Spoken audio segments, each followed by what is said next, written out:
اللهم صل على محمد وعلى آله وصحبه وسلم۔ بسم اللہ الرحمن الرحیم۔ سیرت النبی صلی اللہ علیہ وآلہ وسلم کے حوالے سے میں اپنے چوتھے چیپٹر کا آغاز کر رہی ہوں، لیکن چوتھا چیپٹر شروع کرنے سے پہلے حسب معمول تیسرے چیپٹر سے کچھ سوالات آپ کے سامنے رکھے جائیں گے۔ کیا آپ سب تیار ہیں؟ آپ نے یقیناً سنا ہوگا، تو چلیں اب پھر جلدی سے ان کے جوابات دے دیں۔ تیسرے چیپٹر سے ہمارا پہلا سوال ہے کہ اس زمین پر سب سے پہلا پہاڑ کون سا رکھا گیا؟ اس کا نام کیا ہے؟ اس پہاڑ کا نام بتائیں جو اس زمین میں سب سے پہلے رکھا گیا۔ دوسرا سوال یہ ہے کہ مکہ میں شرک کی بنیاد کس شخص نے رکھی؟ شرک کیسے آیا مکہ میں؟ کس شخص نے بنیاد رکھی؟ تیسرا ہمارا سوال یہ ہے کہ مکہ میں شرک حضرت اسماعیل علیہ السلام کے کتنے عرصے بعد آیا؟ یعنی کتنے عرصے تک لوگ توحید پر تھے، اس کے بعد شرک آیا؟ تو یہ تین سوالات ہیں، ان کے جوابات چیپٹر نمبر 3 میں موجود ہیں۔ جس نے نہیں سنا وہ دوبارہ سنیں اور یہاں کمنٹ سیکشن میں اس کے جواب دیں۔ جو ان تمام چیپٹرز میں پوچھے جانے والے سوالات کے درست جواب دے گا اس کو انشاءاللہ ہمارے ادارے القلم انسٹیٹیوٹ، جو کہ ایک فزیکل ادارہ بھی ہے اور آن لائن بھی ہے، اس کی طرف سے ان کو ڈیجیٹل سرٹیفکیٹ دیے جائیں گے انشاءاللہ۔ چوتھا چیپٹر ہم شروع کرتے ہیں۔ آج کے چیپٹر میں ہم نبی علیہ السلام کی ولادت سے پہلے دنیا کے حالات، آپ صلی اللہ علیہ وسلم کی ولادت سے پہلے کے مبشرات وہ باتیں ہوتی ہیں جن میں خوشخبری دی گئی ہو، اور آپ کی ولادت کے وقت کے حالات، ان سب پر انشاءاللہ بات کریں گے۔ ٹھیک ہے؟ اس وقت دنیا کیسی تھی اور کس طرح اللہ تعالیٰ ایک سٹیج بنا رہے تھے دنیا کو، اللہ تعالیٰ آپ صلی اللہ علیہ وسلم کی آمد سے پہلے اللہ تعالیٰ کس طرح ایک نظم بنا رہے تھے، ایک حکیمانہ فیصلے اللہ تعالیٰ کے کس طرح ہو رہے تھے نبی علیہ السلام کی آمد سے پہلے، کس طرح یہ پوری کائنات سجائی جا رہی تھی، ہم اس پر بات کریں گے۔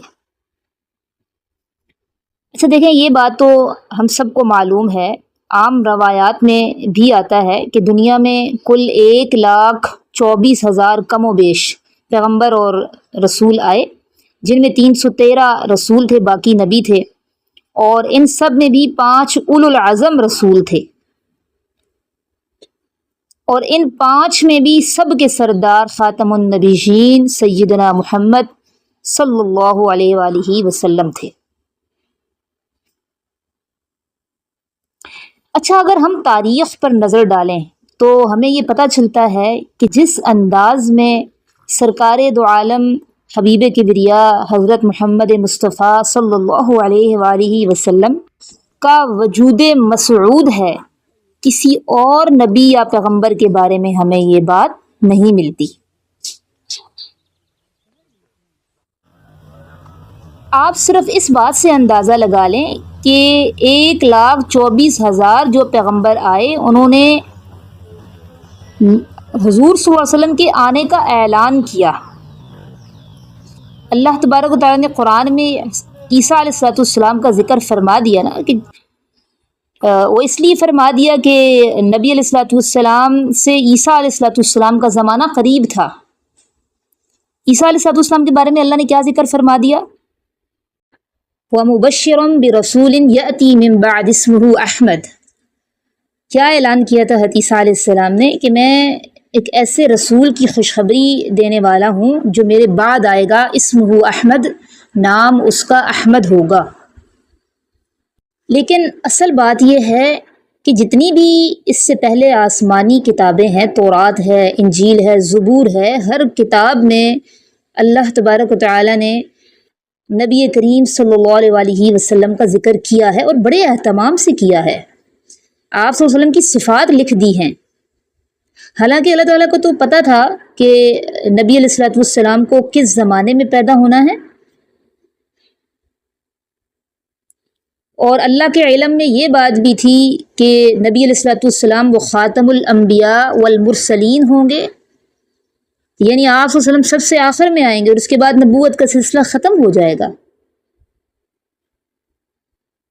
اللہ کا علم تو کامل ہے نا، تو اللہ کی ہر بات فیصلہ شدہ تھی، لیکن یہ اصول ہے کہ جس کی جتنی شان ہوگی، جتنی عظمت ہوگی، اتنا ہی اس کا اہتمام ہوگا۔ اور اس کا اہتمام پھر اللہ نے کیسے کیا کہ جتنے بھی پیغمبر آئے اس سے پہلے، انہوں نے نبی علیہ الصلوۃ والسلام کے بارے میں خوشخبری دی اور امت کو یہ بتایا کہ ایک ایسی صفات والا نبی آئے گا۔ اچھا، اس کے ساتھ ایک اور بات بھی آپ دیکھیں کہ یہ تو سب لوگوں پر لازم ہے کہ جب بھی کوئی آدمی ایمان لائے گا تو وہ سارے انبیاء پر ایمان لائے۔ یہ ہم ایمانیات کا حصہ ہے کہ ایمان لانے والا بندہ یہ گواہی دے کہ اللہ کے سارے نبی برحق تھے، تمام اللہ کے رسول برحق تھے۔ لیکن دیکھیں، ہمیں کسی جگہ یہ نہیں ملتا کہ اللہ تبارک و تعالیٰ نے باقاعدہ تمام انبیاء جتنے بھی اللہ نے مبعوث فرمائے ان سب سے یہ عہد لیا ہو، یہ میثاق لیا ہو کہ اگر میرے مدنی پاک کا زمانہ آئے گا تو تم ایمان لاؤ گے اور تم ان کی مدد کرو گے۔ یہ کسی اور پیغمبر کے بارے میں ہمیں پورے قرآن و سنت میں یہ بات نہیں ملتی۔ تو یہ شان ملی تو کس کو ملی؟ سیدنا محمد صلی اللہ علیہ وآلہ وسلم۔ دیکھیں، ابھی تو حضور آئے نہیں، پیدا نہیں ہوئے، لیکن نصرت کے وعدے اللہ لے لیے، اور یہ ایسے ہے جیسے اللہ نے عالم ارواح میں تمام انسانوں سے، تمام لوگوں سے اپنی ربوبیت کا اقرار کرایا۔ اللہ نے ہم سے، آپ سے کیا سوال کیا تھا عالم ارواح میں؟ الست بربکم، کیا میں تمہارا رب نہیں ہوں؟ ہم سب نے وہاں مل کر اقرار کیا تھا، جی ہاں آپ ہی ہمارے رب ہیں۔ تو جیسے وہاں عالم ارواح میں انسانوں سے اقرار لیا گیا، اسی طرح یہ شان پیغمبر علیہ الصلوۃ والسلام کو ملی کہ اللہ نے تمام انبیاء سے وعدے لیے کہ میرا ایک نبی آئے گا، ایک شان والا پیغمبر آئے گا، تو تم اس کی نصرت کرنا، تم اس پر ایمان لانا۔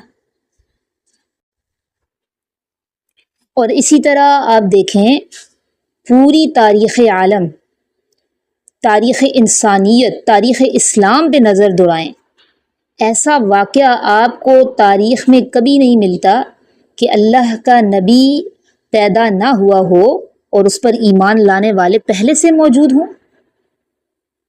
یہ بات تو ہمیں پتہ چلتی ہے کہ انبیاء آئے اور ان کے آنے کے بعد کچھ لوگ ان پر ایمان لائے، کچھ لوگوں نے ایمان قبول نہ کیا، کچھ لوگوں نے تصدیق کر دی، کچھ لوگوں نے تکذیب کی۔ لیکن نبی کریم صلی اللہ علیہ وآلہ وسلم کی شان دیکھیے کہ آپ کی ابھی بعثت نہیں ہوئی، پیدائش نہیں ہوئی، نبوت ملنا تو بعد کی بات ہے نا، آپ کی ابھی پیدائش بھی نہیں ہوئی، اس دنیا میں آپ تشریف ہی نہیں لائے۔ تو اس وقت دیکھیں یمن میں ایک بادشاہ گزرا، اس بادشاہ نے نبی علیہ الصلوۃ والسلام کی سیرت کا جو پہلی کتابوں میں آپ صلی اللہ علیہ وسلم کے بارے میں موجود، میں نے بتایا نا اللہ نے تمام صفات درج کر دی تھی کہ ایسا ایسا نبی ہوگا، تو نبی علیہ الصلوۃ والسلام کی سیرت کا اس نے پہلی کتابوں میں جب مطالعہ کیا اور پھر وہ سرزمین مکہ اور مدینہ سے گزرا اور یہاں کے مناظر کو جب اس نے اپنی آنکھوں سے دیکھا اور پھر ان مناظر کا ان آسمانی کتابوں سے تقابل کیا جو اس نے پڑھی تھیں، تو پھر اس نے ایک خط لکھا، ایک شاہی فرمان لکھ کر اس نے بطور امانت وہاں رکھوا دیا کہ یہ خط یہاں محفوظ رکھا جائے، جب سرکار دو عالم صلی اللہ علیہ وسلم سرزمین مکہ میں پیدا ہو جائیں تو میرا خط ان کو پیش کیا جائے۔ کیا لکھا تھا اس نے اس خط میں؟ اس نے اس خط میں لکھا تھا، میں تبا ہوں، میں تبا یمن ہوں، اور میں اس بات کے لیے خط لکھ رہا ہوں کہ اگر اللہ نے میری زندگی میں آپ صلی اللہ علیہ وسلم کو پیدا فرما دیا تو سب سے پہلے ایمان لانے والا میں ہوں گا، اور میں آپ کا وزیر بنوں گا، میں آپ کا معاون اور سپاہی بنوں گا۔ حالانکہ دیکھیں وہ خود یمن کا بادشاہ ہے، یہ جو طبہ ہے نا، طبہ، یہ یمن کے بادشاہوں کا لقب تھا۔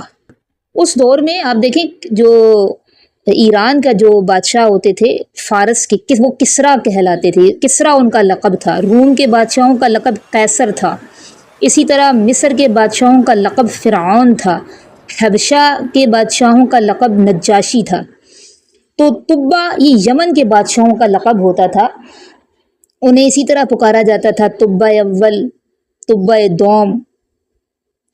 تو اس نے لکھا ہے کہ اگر نبی علیہ السلام کو اللہ نے میرے زمانے میں میری زندگی میں پیدا فرما دیا تو میں آپ کا سپاہی بنوں گا، آپ کا وزیر بنوں گا، آپ پر ایمان لاؤں گا۔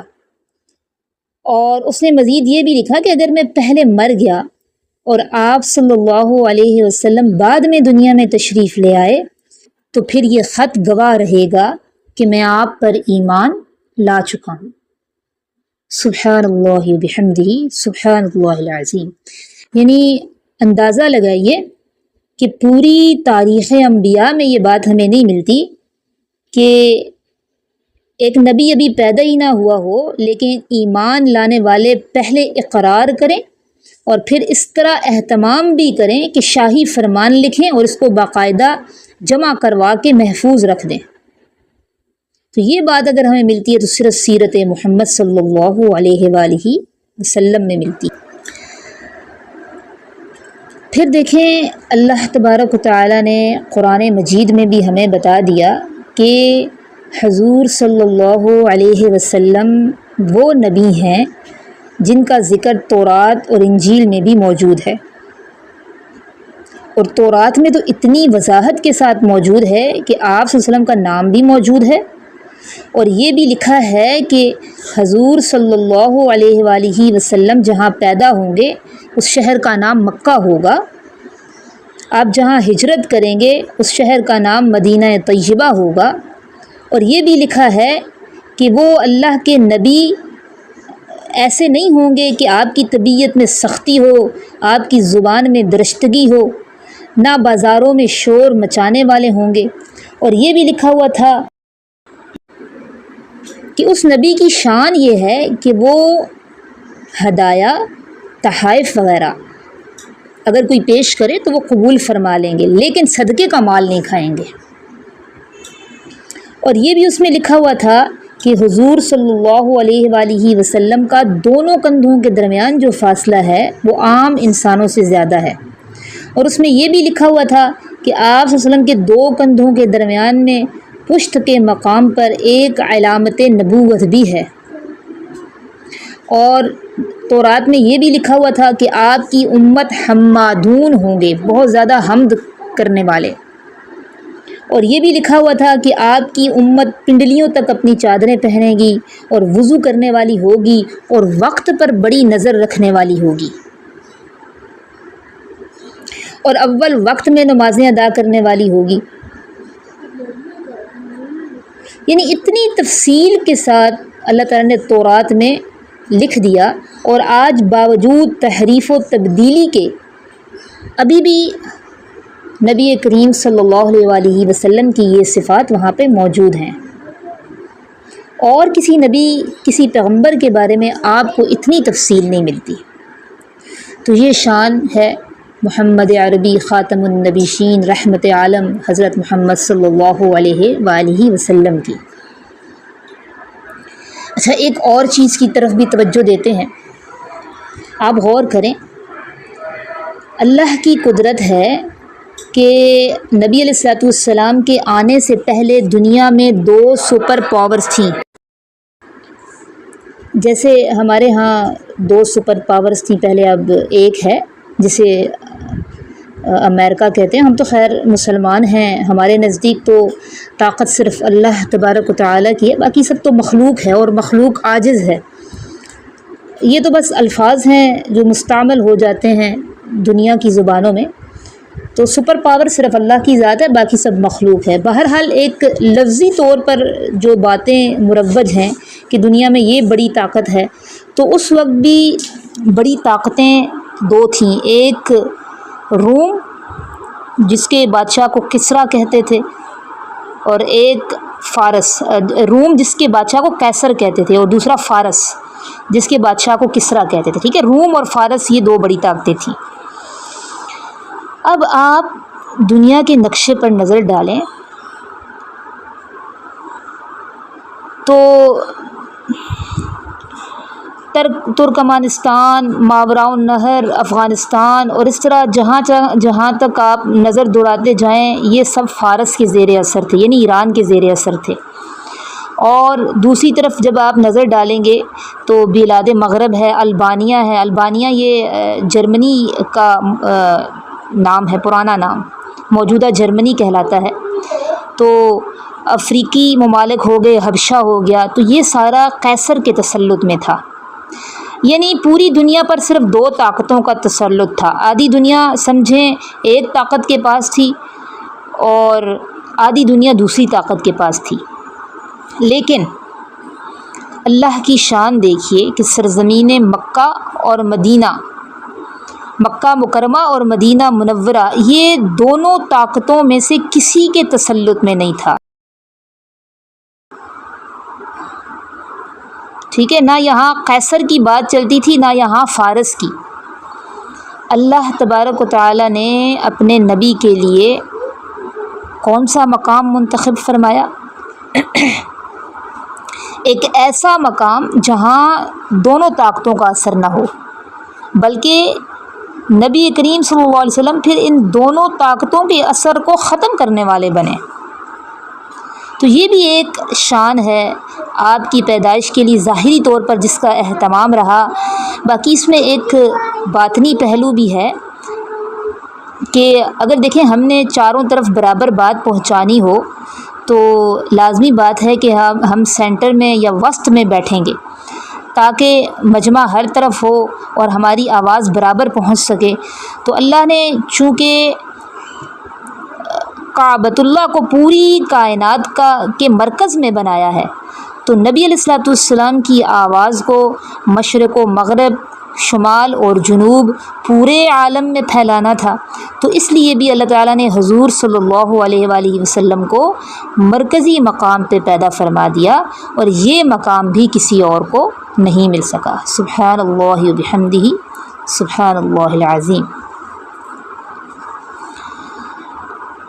اور اسی طرح آپ دیکھیں کہ نبی علیہ الصلوۃ والسلام کے لیے اللہ نے خاندان کیسا منتخب کیا۔ نبی علیہ الصلوۃ والسلام خود فرماتے ہیں کہ اللہ نے ساری مخلوق پر نظر ڈالی تو سب میں سے اللہ نے اسماعیل علیہ السلام کی اولاد کو چن لیا، پھر ولد اسماعیل میں سے یعنی اسماعیل علیہ السلام کی اولاد میں سے اللہ نے کنانہ کو چن لیا۔ یہ بڑی مفصل حدیث ہے۔ پھر ان میں سے اللہ نے قریش کو چن لیا، پھر قریش میں سے اللہ نے بنو ہاشم کو چن لیا، پھر بنو ہاشم میں سے اللہ نے میرے گھرانے یعنی عبد المطلب کے گھرانے کو چن لیا، اور پھر ان میں اللہ نے محمد الرسول اللہ صلی اللہ علیہ وآلہ وسلم کو چن لیا۔ سبحان اللہ، اتنے انتخابات۔ تو یہ سب باتیں اتفاق نہیں ہیں۔ ہمیں یوں محسوس ہوتا ہے کہ یہ دنیا میں جو ہو رہا ہے یہ سب اتفاقات ہیں، حادثات ہیں، جبکہ یہ اتفاق نہیں تھا۔ وہ خالق کائنات، وہ متصرف کائنات، وہ پوری کائنات کا مالک جس کا علم کائنات کے ذرے ذرے پر محیط ہے، وہ جانتا تھا کہ پیغمبر علیہ السلام کو بھیجنے کے لیے ہم نے کیسے کیسے انتظام کرنے ہیں، حسب کے اعتبار سے، نسب کے اعتبار سے، محل ولادت کے اعتبار سے۔ تو یہ باتیں اتفاق نہیں ہیں، یہ اللہ کے فیصلے تھے۔ اچھا، نبی علیہ الصلوۃ والسلام کے خاندان میں جو آپ کے دادے اور آپ کے جد امجد دیکھیں، محمد ابن عبداللہ ابن عبد المطلب بن ہاشم، پھر ہاشم ابن عبد مناف ابن قصی ابن کلاب. تو جیسے جیسے آپ دیکھتے جائیں گے آپ کو ان کے جد امجد، ان کے دادوں کو آپ دیکھتے جائیں گے نا، تو آپ کو حیرت ہوگی کہ ہر ایک میں کوئی نہ کوئی ایسی خوبی ہے جو تاریخ انسانیت میں کسی اور میں نہیں ملتی. زیادہ تفصیل میں نہیں جاتے، صرف قریب کا پہلو دیکھتے ہیں. ٹھیک ہے، آپ کے دادا عبد المطلب ہیں، ان کا نام اصل میں عبد المطلب نہیں تھا، ان کا نام تھا شیبہ. پھر عبد المطلب کیوں نام پڑا، اس کی وجہ کیا ہے، اس پر انشاءاللہ ہم چیپٹر نمبر 5 میں بات کریں گے. آج کے لیے اتنا کافی ہے، اس کو ذہن نشین کر لیں. وما علینا الا البلاغ. السلام علیکم.